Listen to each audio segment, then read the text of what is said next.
ही तो जल है। पालन करती माँ वसुंधरा, पालन करती माँ वसुंधरा, जग जीवन दूधी शतधारा, धरती पर अमृत जीवन की प्राण शक्ति रस जल है, जल है तो जीवन है। जल है तो जीवन है, ये एक सार्वभौम सत्य है। यदि हम इसके उलट देखें तो जीवन शैली में प्रकृति के नियमों के विरुद्ध बदलाव जल का संकट उत्पन्न करता है। यानी जिस तरह जल जीवन के लिए जरूरी है, उसी तरह जीवन शैली का जल के प्रति अनुकूल होना परम आवश्यक है। अपने उद्विकास के दौरान भारत की कई संस्कृतियों और समाजों ने जल और जीवन के इस गहरे अंतर संबंध को समझ लिया था। ऐसा ही एक प्रज्ञ समाज है जो पश्चिमी भारत के राजस्थान प्रांत में बसता है। पधारो हमारे देश देश रे, आवनी पधारो हमारे देश, केसरिया बहल में हो जोड़ीरा बहल में हो, जोड़ीरा बहल में आवो आवो आवनी पधारो हमारे देश। हमारे देश में भौगोलिक विषमता इतनी अधिक है कि कुछ क्षेत्रों में अकूत जल संपदा विद्यमान है तो कुछ क्षेत्रों में निपट सूखा है। राजस्थान में अगर पूर्वी हिस्से के चंबल नदी वाले एक छोटे से भूभाग को छोड़ दिया जाए तो इसके अलावा यहाँ एक भी बारहमासी नदी नहीं है। पश्चिमी राजस्थान मरुभूमि है जो पूरी तरह शुष्क है। उससे लगी पट्टी यानी बागड़ का क्षेत्र अर्ध शुष्क है। फिर अरावली पर्वतमाला है और मध्य प्रदेश आदि से जुड़ा दक्षिण पूर्वी पठार। वास्तुविद अजय खरे का मानना है कि इस भूभाग में पानी की कमी को ही राजस्थानी समाज ने अपनी सबसे बड़ी ताकत बनाया। उसमें इतनी पावर या शक्ति कभी नहीं होती अगर वहां पानी की कमी ना होती, क्योंकि उनका पहला प्री ऑक्यूपेशन, पहला वर्क पानी को कलेक्ट करना ही था।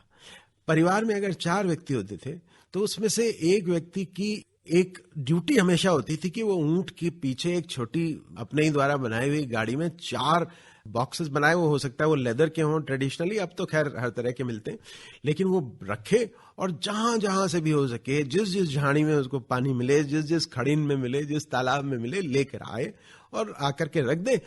रात को विश्राम करें, अगले दिन सुबह फिर पुनः निकल जाए। 4 के परिवार में एक की ये ड्यूटी हमेशा रहती थी। राजस्थान की मरुभूमि में जेठ का महीना अभिशाप नहीं है। यहाँ ऐसे भी लोकगीत हैं जो जेठ के स्वागत में गाए जाते हैं। जेठ का महीना भेजने के लिए ईश्वर को धन्यवाद दिया जाता है।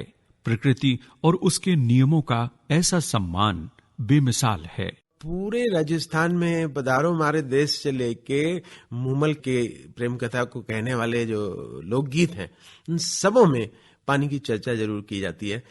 इन लोकगीतों से एक बहुत बड़ा कार्य होता है वो संवर्धन का।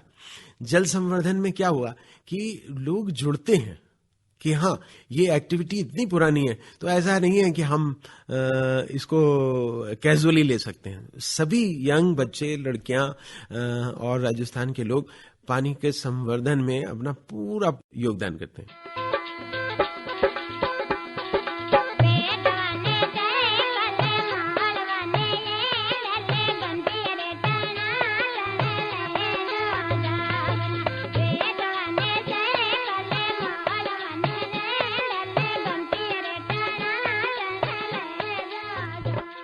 जैसलमेर किले की जल प्रबंधन प्रणालियों पर एक वास्तुविद के रूप में कार्य कर चुके श्री अजय खरे ने यहाँ की जल संचय वाली प्रणालियों को बारीकी से समझने का प्रयास किया।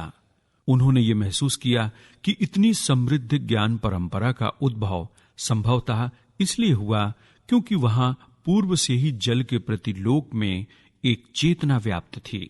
हमने जैसलमेर में एक बहुत ही इंटरेस्टिंग चीज हमेशा ऑब्जर्व की, राजस्थान भर में है, कि वहां पर बर्तन जो प्रयोग किए जाते हैं उनकी कम से कम संख्या हो। उसके लिए बहुत 5-5, 6-6 लोग एक ही थाली में बैठकर खाना खाते हैं। उससे प्रेम भी बढ़ता है और कम्युनिटी फीलिंग भी आती है।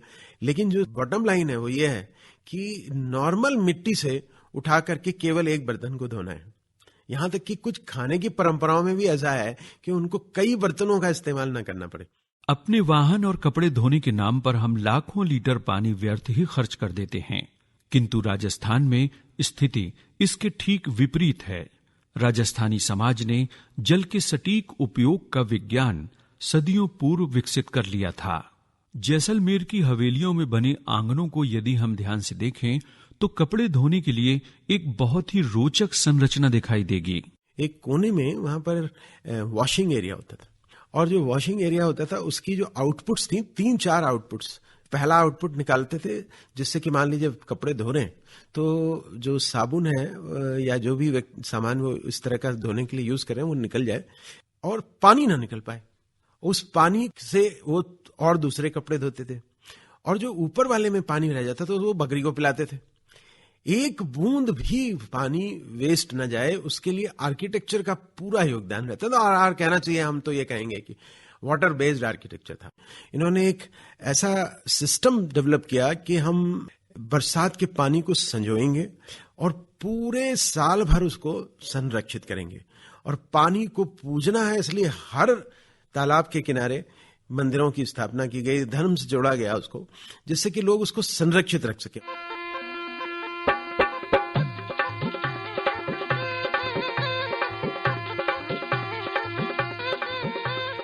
राजस्थान में जल संग्रहण की एक पारंपरिक संरचना है कुंडी, जो लगभग पूरे राज्य में बहुत लोकप्रिय है। इनमें पानी साल भर और कभी कभी उससे भी ज्यादा समय तक ठहरा रह सकता है। कुंडी सब जगह हैं, पहाड़ पर बने किलों में, मंदिरों में, पहाड़ की तलहटी में, घर के आंगन में, छत में, गांव के बाहर निर्जन में। जल विज्ञानी कृष्ण गोपाल व्यास। कुंडी जो है ये राजस्थान का जो मरुस्थलीय इलाका है, थार के नाम से जो जाना जाता है, उसके रेतीले इलाके में बनाई जाती थी। हमारी जो मान्यताएं हैं यहाँ रहने वाले लोगों की वो ये है कि अगर रेत में आप पानी जमा करने की कोशिश करेंगे तो रेत पानी को सोख लेगी और हमारा सारा पानी व्यर्थ चला जाएगा। वहां के परंपरागत समाज ने रेतीले पानी में कुंडियां बनाने का प्रयास किया। ये बहुत छोटी सी संरचना है, पेयजल के लिए बनाई जाती थी। ये भूमिगत भंडार है, भूमिगत तालाब कह सकते हैं आप इसे। और इसका जो कैचमेंट होता था, इसका जो आगोर होता था, वो बहुत छोटा होता था, लगभग 20 वर्ग मीटर।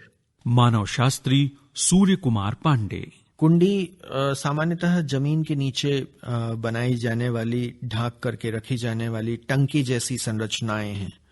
और अगर हम इसके आकार को समझने का प्रयास करें तो ये एक तश्तरी में उल्टा रखा हुआ कप की तरह दिखाई देता है। इस कुंडी में पानी में गंदगी नहीं आए, इसको ढक के रखा जाता था, उस पर ढक्कन लगाया जाता था और ढक्कन को एक अलग नाम दिया जाता था, स्पेशल नाम था उसका, उसको भेड़ा कहते थे।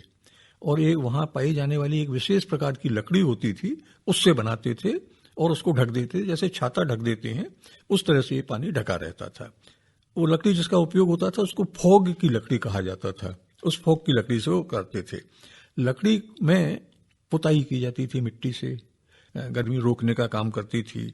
और भेड़ा जो है जमीन से लगभग 1 से 1.5 मीटर ऊंचा होता था।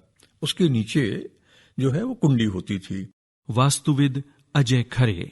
डिजाइन के रूप में अगर देखें तो एक जो सबसे बड़ा फैक्टर उसका होता है वो थोड़ा सा स्लोप रहता है, जिससे कि जो आउटलेट है उसको कपड़े से या लकड़ी से उसको बंद किया जा सके। और वो आउटलेट को बंद करने के पीछे भी यही मंशा रहती है कि जो पानी है उसकी एक भी बूंद निकलने ना पावे। अच्छा, वहां पर उसके डिजाइन में भी एक बहुत इंटरेस्टिंग चीज होती है, वो ये कि वो एक तरह से स्ट्रेट गुटका नहीं होता, वो वेज शेप का होता है, जिसमें एक थोड़ा सा स्लोपिंग साइड, उस जिससे आप पानी कंट्रोल भी कर सकते हैं। थोड़ा सा लूज करने से थोड़ा पानी निकल जाएगा अगर आपको थोड़ा क्लीन। अच्छा, चूंकि वो कुंडी 2 लेवल में भी बन सकती है, तो एक लेवल में सिल्ट डाउन कर लेते हैं जो रिमूव की जा सकती है और नीचे का पानी साफ मिल सकता है। कुंडी बहुत कम वर्षा वाले क्षेत्रों में जल संग्रहण की बहुत प्रभावी प्रणाली है।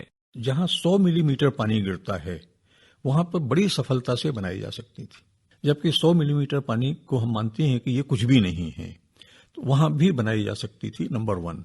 दूसरी चीज ये है, ये कुंडी बनाने में जो रेत होती थी वो रेत पानी को सोखती थी। लेकिन कुंडी का आकार छोटे कुएं जैसा होता था, इसकी दीवारों को मिट्टी से पोत दिया जाता था, तो बरसात का पानी आकर के इसमें जमा हो जाता था। इसकी आकृति लगभग गोल होती थी और चारों दिशाओं से ढाल बनाया जाता था, तो केवल 20 वर्ग मीटर पर गिरा हुआ पानी ही इसमें आता था। और चूंकि कुंडी की दीवारों में पुताई कर दी जाती थी मिट्टी से, तो वो इम्परवियस हो जाता था और उसके कारण पानी रिस करके नहीं निकल पाता था। तो रेतीला इलाका भले हो, लेकिन पानी के रिसने को रोक दिया जाता था, इसलिए इसमें पानी बना रहता था। छोटे से नाम के कारण इनके आकार को लेकर भ्रम हो सकता है, किंतु राजस्थान की कुंडियों के आकार किसी को भी हैरान कर सकते हैं।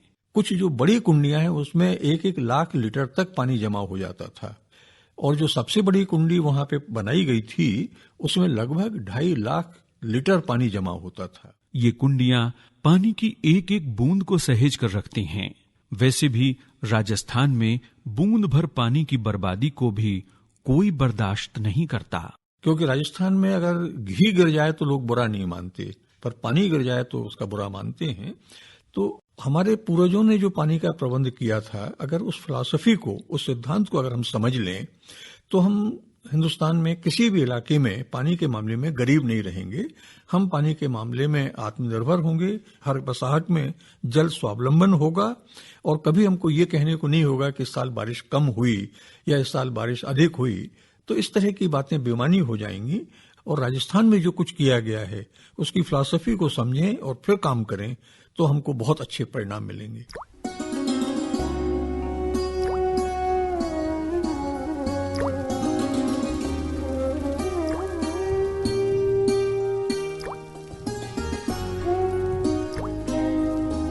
जल है तो जीवन है, जीवन ही तो जल है।